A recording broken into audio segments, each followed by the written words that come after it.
एक छोटे से गांव में रमेश नाम का एक युवक रहता था। उम्र ज़्यादा नहीं थी लेकिन समझदारी की कमी थी। उसके पिता हरिदास दिन रात खेतों में मेहनत करते थे। रमेश की माँ सीता घर और परिवार संभालती थी। घर में प्यार था लेकिन रमेश को मेहनत की कीमत नहीं थी। सुबह सूरज निकल आता, पंछियों की आवाज़ें गूंजती, लेकिन रमेश की आंखें नहीं खुलती थीं। माँ आवाज़ देती, बेटा उठ जा, कुछ काम सीख ले।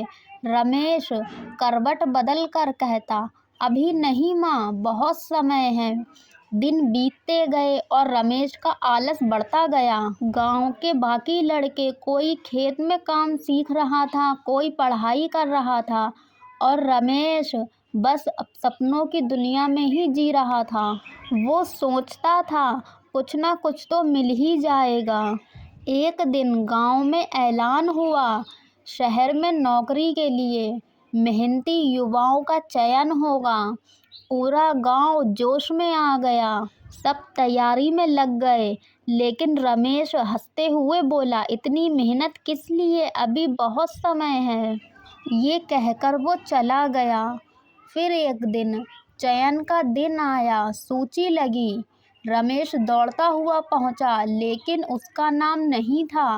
वो कुछ देर चुप खड़ा रहा, फिर खुद को समझाया, कोई बात नहीं, अगली बार नाम आ जाएगा। लेकिन जिंदगी इतनी आसान नहीं होती। कुछ दिनों बाद रमेश के पिता बीमार पड़ गए। डॉक्टर ने कहा इलाज महंगा होगा, लेकिन घर में पैसे नहीं थे। रमेश की माँ की आंखों में आंसू थे। रमेश पहली बार डरा हुआ लग रहा था। पैसों की तलाश में रमेश काम ढूंढने निकला। हर जगह एक ही सवाल, तुम्हें क्या आता है? और हर बार रमेश चुप रह जाता। उसे समझ आ गया था कि खाली हाथ इंसान कहीं का नहीं रहता। उसी रात रमेश खेत में बैठा था। बारिश हो रही थी, वही खेत जहां उसके पिता सालों मेहनत करते रहे। रमेश रो पड़ा। वो बोला, आज जो दर्द है वो मेरे कर्मों का फल है। अगली सुबह रमेश जल्दी उठा। उसने फैसला किया, अब नहीं टालूंगा। वो मजदूरी करने लगा, छोटा काम, कम पैसे। लोग ताने मारते लेकिन रमेश चुप रहता। दिन महीनों में बदले।